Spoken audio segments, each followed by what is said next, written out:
ಮಿತ್ರರೇ ನಮಸ್ಕಾರ. ಮಿತ್ರರೇ, ಪಾಕಿಸ್ತಾನದ ಫ್ರಾಡ್ ಮಾರ್ಷಲ್ ಮುಲ್ಲಾ ಮುನೀರ್ ಭಾರತಕ್ಕೆ ಧಮಕಿ ಹಾಕಿದ್ದ, ಅದು ಕೂಡ ನ್ಯೂಕ್ಲಿಯರ್ ಧಮಕಿ. ಇದರ ಬಗ್ಗೆ ಭಾರತದ ಮಾಧ್ಯಮಗಳಲ್ಲಿ ಬಹಳ ದೊಡ್ಡ ಮಟ್ಟದಲ್ಲಿ ಸದ್ದಾಗಿತ್ತು. ಪಾಕಿಸ್ತಾನದ ಮುನೀರ್ನಿಂದ ಭಾರತಕ್ಕೆ ನ್ಯೂಕ್ಲಿಯರ್ ಧಮಕಿ, ಭಾರತದ ಭೂಪಟ ಬದಲಿಸುವಂತಹ ಧಮಕಿ, ಹಾಗೆ ಹೀಗೆ ಅಂತೇಳಿ ವರ್ಣಿಸಲಾಗಿತ್ತು. ನನಗನ್ಸುತ್ತೆ ಮಿತ್ರರೇ, ಪಾಕಿಸ್ತಾನದ ಮುಲ್ಲಾ ಮುನೀರ್ನ ಈ ಮಾತಿಗೆ ಭಾರತ ಏನು ತಲೆ ಕೆಡಿಸ್ಕೊಳ್ಬೇಕಾಗಿಲ್ಲ. ನಮ್ಮ ಸರ್ಕಾರ ಕೂಡ ಇದಕ್ಕೆ ಕಿಂಚಿತ್ತು ಮಾನ್ಯತೆಯನ್ನು ಕೊಟ್ಟಿಲ್ಲ. ಆದರೆ ಇದೇ ಮುಲ್ಲಾ ಮುನೀರ್ ಅದೇ ಭಾಷಣದಲ್ಲಿ ಇನ್ನೊಂದು ವಿಚಾರವನ್ನ ಪ್ರಸ್ತಾಪ ಮಾಡಿದ್ದ. ಅದೇನು ಕೇಳಿದ್ರೆ, ಭಾರತದ ಎಕಾನಮಿಗೆ ಹೊಡೆತ ಕೊಡುವಂತಹದ್ದು. ಈ ಧಮಕಿಯನ್ನ ಭಾರತ ಲೈಟ್ ಆಗಿ ತೆಗೆದುಕೊಳ್ಳೋದಕ್ಕೆ ಸಾಧ್ಯ ಇಲ್ಲ. ಮುಲ್ಲಾ ಮುನೀರ್ ಇನ್ನೂ 100 ಬಾರಿ ನ್ಯೂಕ್ಲಿಯರ್ ಧಮಕಿ ಹಾಕಿದ್ರೂ ಕೂಡ ಭಾರತ ಅದಕ್ಕೆ ಕಿವಿ ಕೊಡಬೇಕಾಗೇ ಇಲ್ಲ. ಆದರೆ ಭಾರತದ ಎಕಾನಮಿಯನ್ನ ಟಾರ್ಗೆಟ್ ಮಾಡಿ ಮುಲ್ಲಾ ಮುನೀರ್ ಮಾತನಾಡಿದನಲ್ಲ, ಇದನ್ನ ಭಾರತ ಬಹಳ ಸೀರಿಯಸ್ ಆಗಿ ಪರಿಗಣಿಸಬೇಕು. ಪಾಕಿಸ್ತಾನ ಏನೋ ಮಾಡ್ತಾ ಇದೆ, ಇದರಲ್ಲಿ ಟ್ರಂಪ್ ಕೈವಾಡ ಏನಾದರೂ ಇದೆಯಾ? ಇದೆಲ್ಲದರ ಬಗ್ಗೆ ಭಾರತ ಪರಿಶೀಲಿಸಬೇಕಾಗಿದೆ, ಯೋಚನೆ ಮಾಡಬೇಕಾಗಿದೆ. ಈ ಬಗ್ಗೆ ನಿಮಗೆ ಈ ವಿಡಿಯೋದಲ್ಲಿ ಡೀಟೇಲ್ ಆಗಿ ಮಾಹಿತಿಯನ್ನು ಕೊಡ್ತೀನಿ. ಇದರ ಜೊತೆಗೆ ಇದೇ ಪಾಕಿಸ್ತಾನಕ್ಕೆ ಸಂಬಂಧಪಟ್ಟಂತೆ ಇನ್ನೊಂದು ಮೇಜರ್ ಆದಂತಹ ಡೆವಲಪ್ಮೆಂಟ್ ನಡೆಯೋದಕ್ಕಿದೆ. ಅದೇನು ಕೇಳಿದ್ರೆ, ಈ ಪಾಕಿಸ್ತಾನ ಮತ್ತು ಸೌದಿ ಅರೇಬಿಯಾದ ನಡುವೆ ಡಿಫೆನ್ಸ್ ಡೀಲ್ ಆಗಿತ್ತಲ್ಲ, ಇದು ಡೋಲಾಯಮಾನ ಸ್ಥಿತಿಯನ್ನು ತಲುಪಿದೆ ಅಂತ ನಾನು ನಿಮಗೆ ಹಿಂದಿನ ವಿಡಿಯೋಗಳಲ್ಲಿ ತಿಳಿಸ್ಕೊಟ್ಟಿದ್ದೆ. ಇದರ ಜೊತೆಗೆ ಇನ್ನೊಂದು ಸುದ್ದಿ ಬರ್ತಾ ಇದೆ. ಸೌದಿ ಪಾಕಿಸ್ತಾನವನ್ನ ಸೈಡಿಗಿಟ್ಟು ಒಂದು ಮೇಜರ್ ಆದಂತಹ ನಿರ್ಧಾರವನ್ನ ಕೈಗೊಂಡಿದೆ.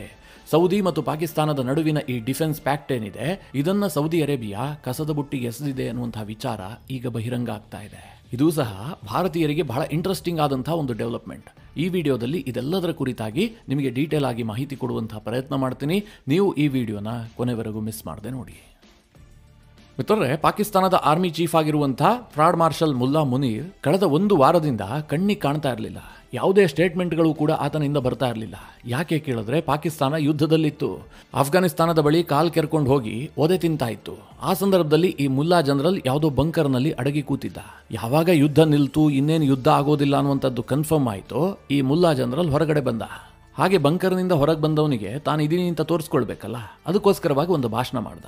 ಈ ಆಸಿಮ್ ಮುನೀರ್ ಭಾಷಣಕ್ಕೆ ಸ್ವಲ್ಪ ಕಿಮ್ಮತ್ತು ಬರಬೇಕು, 4 ಕಡೆ ಅದು ಚರ್ಚೆ ಆಗಬೇಕು ಅಂತಂದ್ರೆ ಆತ ಭಾರತದ ಬಗ್ಗೆ ಮಾತನಾಡಬೇಕು. ಕೇವಲ ತಾಲಿಬಾನ್ ವಿಚಾರವನ್ನ ಮಾತನಾಡಿದ್ರೆ ಜನ ಕೇಳಿಸ್ಕೊಳ್ಳೋದಿಲ್ಲ. ಅದಕ್ಕೋಸ್ಕರವಾಗಿ ಮುಲ್ಲಾ ಜನರಲ್ ಏನ್ ಮಾಡ್ತಾನೆ ಅಂತಂದ್ರೆ, ಹೊರಬಂದಂತವನೇ ಒಂದು ಭಾಷಣ ಮಾಡ್ತಾನೆ. ಆ ಭಾಷಣದಲ್ಲಿ ಭಾರತದ ವಿಚಾರವನ್ನ ಪ್ರಸ್ತಾಪ ಮಾಡ್ತಾನೆ. ಅದರಲ್ಲೂ ಮುಖ್ಯವಾಗಿ ಎನ್ ವರ್ಡ್ ಅನ್ನು ಉಪಯೋಗಿಸ್ತಾನೆ. ಅಂದ್ರೆ ಭಾರತಕ್ಕೆ ನ್ಯೂಕ್ಲಿಯರ್ ಧಮಕಿ ಹಾಕ್ತಾನೆ. ಆತ ಏನ್ ಹೇಳ್ತಾನೆ ಅಂತಂದ್ರೆ, ಈ ನ್ಯೂಕ್ಲಿಯರೈಸ್ಡ್ ಅಟ್ಮಾಸ್ಫಿಯರ್ ನಲ್ಲಿ ಯುದ್ಧಕ್ಕೆ ಅವಕಾಶ ಇಲ್ಲ, ಭಾರತದ ಮಿಲಿಟರಿಯ ಗಮನದಲ್ಲಿ ಇದಿರಬೇಕು. ಇನ್ನೊಂದು ಸಣ್ಣ ಪ್ರಚೋದನೆ ಆದರೂ ಕೂಡ ನಾವು ಬಹಳ ದೊಡ್ಡ ತೀರ್ಮಾನವನ್ನ ಕೈಗೊಳ್ತೀವಿ. ಇದಕ್ಕೆ ಭಾರತ ಬೆಲೆ ತೆರಬೇಕಾಗತ್ತೆ. ಮುಂದಿನ ಎಲ್ಲ ಆಗು ಹೋಗುಗಳಿಗೆ ಭಾರತವೇ ಕಾರಣವಾಗಿರುತ್ತೆ. ಈ ಅರ್ಥದಲ್ಲಿ ಮುಲ್ಲಾ ಜನರಲ್ ಭಾಷಣ ಮಾಡ್ತಾನೆ. ಮಿತ್ರರೇ, ನಮ್ಮ ಮಾಧ್ಯಮಗಳು ಕೂಡ ಈ ಬಗ್ಗೆ ಸಾಕಷ್ಟು ಕವರ್ ಮಾಡ್ತವೆ. ಆಸಿಮ್ ಮುನೀರ್ನಿಂದ ಭಾರತಕ್ಕೆ ನ್ಯೂಕ್ಲಿಯರ್ ಧಮಕಿ ಅಂತ. ನನಗನ್ಸುತ್ತೆ ಆಸಿಮ್ ಮುನೀರ್ನ ಈ ಮಾತಿಗೆ ನಾವು ಹೆಚ್ಚು ಪ್ರಾಶಸ್ತ್ಯವನ್ನ ಕೊಡಬೇಕಾದಂತಹ ಅವಶ್ಯಕತೆಯೇ ಇಲ್ಲ. ಯಾಕೆ ಅಂತಂದ್ರೆ, ಈ ನ್ಯೂಕ್ಲಿಯರ್ ವೆಪನ್ ಅನ್ನುವಂಥದ್ದು ಪಾಕಿಸ್ತಾನಕ್ಕೆ ಕೇವಲ ಧಮಕಿ ಹಾಕುವಂತಹ ಒಂದು ವಸ್ತುವೇ ಹೊರತು ಅದನ್ನ ಅವರು ಯಾವತ್ತೂ ಕೂಡ ಭಾರತದ ಮೇಲೆ ಪ್ರಯೋಗಿಸೋದಿಲ್ಲ, ಪ್ರಯೋಗಿಸೋದಕ್ಕೆ ಸಾಧ್ಯವೂ ಇಲ್ಲ.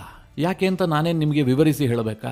ಇವತ್ತು ಭಾರತ ಕೂಡ ಪಾಕಿಸ್ತಾನಕ್ಕಿಂತ ಜಾಸ್ತಿ ಅಣ್ವಸ್ತ್ರಗಳನ್ನು ಹೊಂದಿದೆ.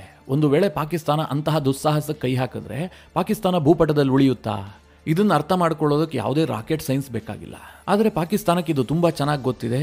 ಆದರೂ ಸಹ ಅವ್ರಿಗೆ ಯಾವಾಗ ಹತಾಶೆ ಆಗುತ್ತೆ, ಹೆದರಿಕೆ ಆಗುತ್ತೆ, ಆ ಸಂದರ್ಭದಲ್ಲಿ ಅವರು ನ್ಯೂಕ್ಲಿಯರ್ ಧಮಕಿಯನ್ನ ಭಾರತಕ್ಕೆ ಹಾಕ್ತಾರೆ. ಇದರ ಜೊತೆಗೆ ಪಾಕಿಸ್ತಾನದ ಸೇನಾ ಮುಖ್ಯಸ್ಥ ಯಾಕೋಸ್ಕರವಾಗಿ ನ್ಯೂಕ್ಲಿಯರ್ ಧಮಕಿ ಹಾಕ್ತಾನೆ ಅಂತಂದ್ರೆ, ತನ್ನ ಜನರಿಗೊಂದು ಧೈರ್ಯ ತುಂಬಬೇಕಲ್ಲ. ಅವರು ಭಾರತದ ವಿರುದ್ಧ ಯುದ್ಧ ಮಾಡಿದ್ರೆ ಸೋತೋಗ್ತಾರೆ. ಅಷ್ಟೇ ಏಕೆ, ಆಫ್ಘಾನಿಸ್ತಾನದ ತಾಲಿಬಾನಿಗಳ ವಿರುದ್ಧವೂ ಕೂಡ ಸೋಲುವಂತಹ ಪರಿಸ್ಥಿತಿ ಎದುರಾಗುತ್ತೆ. ಹೀಗಾಗಿ ಪಾಕಿಸ್ತಾನದ ಜನರಿಗೆ ಏನನ್ಸುತ್ತೆ, ನಮ್ಮ ಸೇನೆಯನ್ನು ನಂಬಿಕೊಂಡು ನಾವು ಕೂರೋದು ಹೇಗೆ, ಎರಡೂ ಕಡೆಯಿಂದ ಯುದ್ಧದ ಪರಿಸ್ಥಿತಿಯನ್ನು ಎದುರಿಸ್ತಾ ಇದ್ದೀವಿ, ಈ ಭಾವನೆ ಪಾಕಿಸ್ತಾನದ ಜನರಿಗೆ ಬರುತ್ತಲ್ಲ. ಆ ಸಂದರ್ಭದಲ್ಲಿ ತನ್ನ ಜನರಿಗೆ ಧೈರ್ಯ ತುಂಬೋದಕ್ಕೋಸ್ಕರವಾಗಿ ಪಾಕಿಸ್ತಾನದ ಸೇನೆ, ಪಾಕಿಸ್ತಾನದ ಸರ್ಕಾರ ಇಂತಹದೊಂದು ಧಮಕಿ ಹಾಕುವಂತ ಕೆಲಸ ಮಾಡುತ್ತೆ. ನಮ್ಮ ಬಳಿಯಲ್ಲಿ ನ್ಯೂಕ್ಲಿಯರ್ ವೆಪನ್ಗಳಿದಾವೆ, ಅನಿವಾರ್ಯ ಪರಿಸ್ಥಿತಿಯಲ್ಲಿ ನಾವು ಅದನ್ನ ಬಳಸ್ತೀವಿ, ನಮ್ಮನ್ನ ನಾವು ರಕ್ಷಣೆ ಮಾಡ್ಕೊಳ್ತೀವಿ. ಭಾರತ ಏನೇ ಧಮಕಿ ಹಾಕ್ಲಿ, ಏನೇ ಮಾಡಲಿ, ಅವ್ರಿಗೆ ನಮ್ಮನ್ನ ಗೆಲ್ಲೋದಕ್ಕೆ ಸಾಧ್ಯ ಇಲ್ಲ.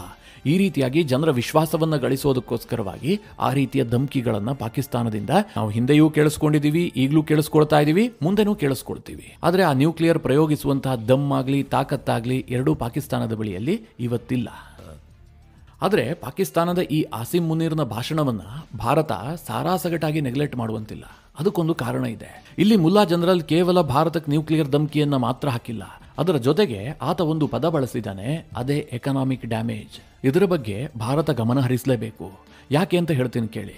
ಇವತ್ತು ಪಾಕಿಸ್ತಾನಕ್ಕೆ ಭಾರತದ ಒಂದು ವಿಚಾರದಲ್ಲಿ ವಿಪರೀತವಾಗಿ ಜಲಸ್ ಆಗ್ತಾ ಇದೆ. ಅದು ಯಾವುದು ಕೇಳಿದ್ರೆ ಭಾರತದ ಹೊಳೆಯುತ್ತಿರುವಂತಹ ಎಕಾನಮಿ. ಇವತ್ತು ಪಾಕಿಸ್ತಾನದ ಎಕಾನಮಿ ಯಾವ ಸ್ಥಿತಿಯನ್ನು ತಲುಪಿದೆ ಅಂತಂದರೆ ಭಾರತದ ಒಂದು ಸಾಮಾನ್ಯ ರಾಜ್ಯಕ್ಕೂ ಕೂಡ ಅವರು ಕಂಪೇರ್ ಮಾಡೋದಕ್ಕೆ ಸಾಧ್ಯ ಇಲ್ಲ.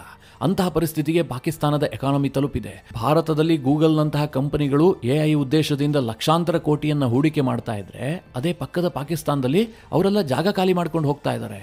ನಿಮಗೆ ನಾನು ವಿಡಿಯೋ ಮಾಡಿ ಕೂಡ ತಿಳಿಸಿದ್ದೆ. ಜಿಲೆಟ್ನಂತಹ ಒಂದು company, shaving cream, shaving brush ಇಂತಹದ್ದನ್ನೆಲ್ಲ ತಯಾರು ಮಾಡುವಂತಹ ಕಂಪನಿ ಕೂಡ ಪಾಕಿಸ್ತಾನದಿಂದ ಜಾಗ ಖಾಲಿ ಮಾಡಿದೆ.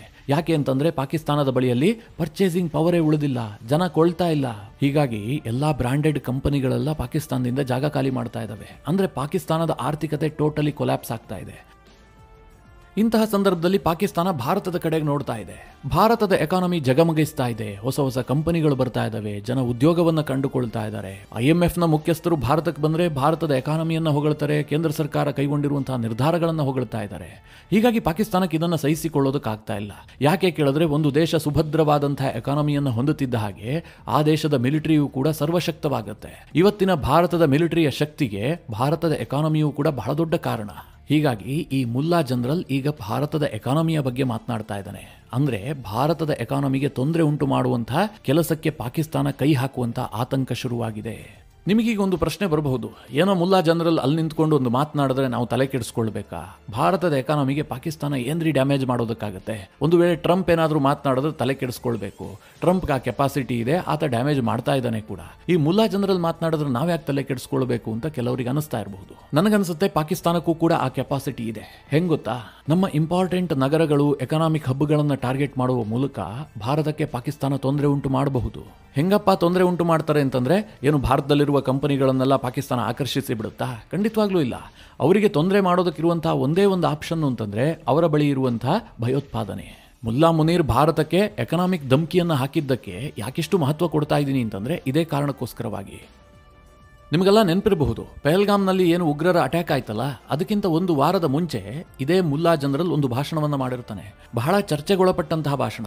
ಅದರಲ್ಲಿ ಮುಲ್ಲಾ ಜನರಲ್ ಏನು ಹೇಳಿರ್ತಾನೆ? ಹಿಂದೂಗಳು ಮುಸ್ಲಿಮರು ಯಾವತ್ತಿದ್ರೂ ಬೇರೆ, ಅದೇ ಕಾರಣಕ್ಕೋಸ್ಕರವಾಗಿ ಪಾಕಿಸ್ತಾನದ ನಿರ್ಮಾಣ ಆಗಿದೆ, ಇದನ್ನ ನಮ್ಮ ಜನತೆ ಯಾವತ್ತಿದ್ರೂ ಮರಿಬಾರದು, ಕಾಶ್ಮೀರ ನಮ್ಮ ಕಂಠನಾಳ, ಹೀಗೆಲ್ಲ ಮುಲ್ಲಾ ಜನರಲ್ ಭಾಷಣ ಮಾಡಿರ್ತಾನೆ. ಆಸಿಮ್ ಮುನೀರ್ ಈ ಮಾತನ್ನ ಹೇಳಿ ವಾರದೊಳಗಾಗಿ ಪಹಲ್ಗಾಮ್ನಲ್ಲಿ ಅಟ್ಯಾಕ್ ಆಗುತ್ತೆ. ಪ್ರವಾಸಕ್ಕೆ ಬಂದವರ ಧರ್ಮವನ್ನ ಕೇಳಿ ಕೇಳಿ ಹತ್ಯೆ ಮಾಡಲಾಗುತ್ತೆ. ಹೀಗಾಗಿ ಮುಲ್ಲಾ ಜನರಲ್ ಭಾರತದ ಎಕಾನಮಿಯ ಬಗ್ಗೆ ಮಾತನಾಡಿದಾನೆ, ಅದಕ್ಕೆ ಧಮಕಿ ಹಾಕಿದಾನೆ ಅಂತಂದ್ರೆ ಭಾರತ ಸ್ವಲ್ಪ ಯೋಚನೆ ಮಾಡಬೇಕು.